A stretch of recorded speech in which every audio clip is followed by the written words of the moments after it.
Nabanggit nyo kanina kasi napag-usapan natin yung tungkol sa Japan. Isa sa mga gusto nyong pinupuntahan at somehow pangarap nyo na yung Davao somehow medyo tumulad sa ganong klaseng... Yung ugali ng tao. Yung ugali nila. Kasi sa kanila, embedded yan sa educational system nila sa mga early years ng bata. So dito, kailangan, ewan ko, maraming kailangang reforms na gagawin mo. Anong pangarap nyo sa Davao? Simple lang naman. Wala lang gutom. Walang mga, walang manggugulo, walang mga maaanga sa daan.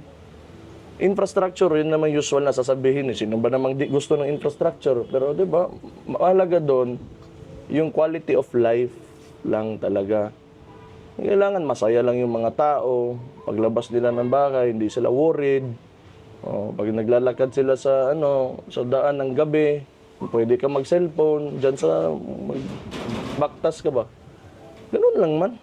Kasi yung infra, if ever talaga may income enough yung bansa natin or yung Davao, nandyan yan. Pero hindi lang agad na nandyan ka, na mabibigay mo. Yung gusto ko lang, walang gulo. Walang gulo sa mga communities, sa lahat ng distrito, nagkakaisa, mga taga Davao. So proud lang sila maging Davaoenyo. Yung core values intact. Ganun lang. Wala mang masyado. Kasi kung sabihin ko, ambition ko, sabihin ko, sana maging Japan na to bukas, pero hindi man. Kailangan man na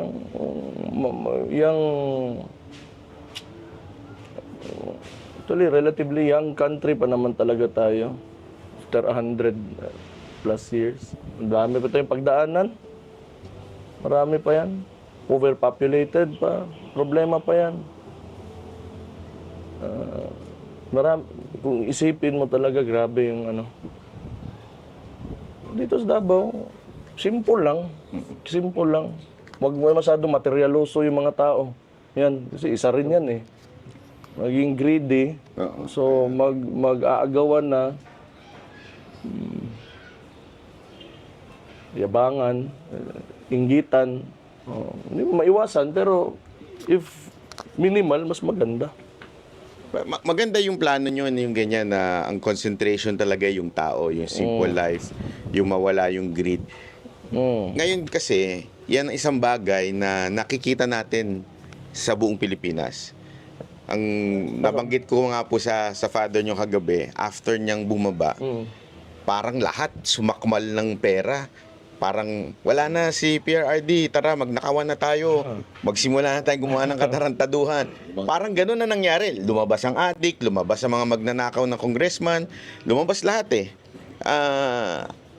Anong sa tingin yung problema ng Pilipinas at bakit ganito tayo kagulo? Technically, overpopulated talaga ang Pilipinas. So, ang tendency, yung kung saan yung economic activity, nagsicentralize yung mga tao, di ba?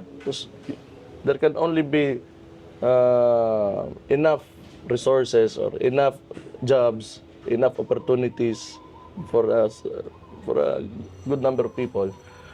Pero hindi mo ma-accommodate yan. So, sa sobrang dami natin, sinikuhan talaga yan. Akin yan. Without even saying that. Kahit hindi natin pero yan yung survival instinct ng mga tao So technically ganun yun. Kaya, like I said, young country tayo Kailangan natin malampasan yan. Kaya nga, sinabi ko, going back, kung anong gusto ko para sa Davao, core values talaga. Maging mabait yung mga tao. Way of life. Maging mabait yung mga tao. So anong plano nyo para ma-achieve yung core value na sinasabi nyo dito sa Davao? Anong mga programa ninyo na... Puntahan ko lang yung mga barangay, sinasabihan ko, huwag kayo mag-away, ganun. Na talaga? Talagang hands-on? Pagka may problema, sinasabi ko, punta kayo sa barangay captain. Pagka may problema kayo, huwag nyo hayaan na umabot sa suntukan, sigawan, dalhin nyo doon sa kapitan nyo. Pag hindi kaya ng kapitan nyo, andito naman yung mayor. O, ganun. Simple lang talaga. Kailangan unahin mo talaga muna yung basic talaga na mga kailangan mo na mga ugali para maganda yung takbo ng mga communities mo. Kasi mahalaga yung barangay. Mahalaga yung barangay. Tsaka yung mga purok, mga ano, mahalaga yun. Kailangan hanggang doon maabot mo yung message na ganito, kung ako yung mayor, ganito yung gusto ko. Walang gulo.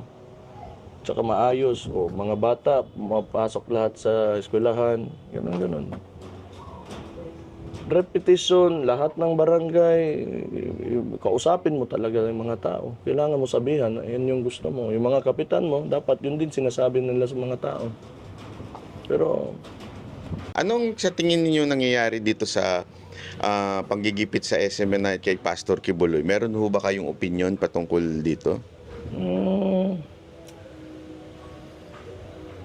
Bigyan ko kayo ng mas general na answer na lang. Kasi I do not want to, kasi partisan talaga, doon talaga ako kay SMNI. Pero kada administration talaga, may sarili-sarili ang gusto, hindi gusto, kalaban, ganun lang.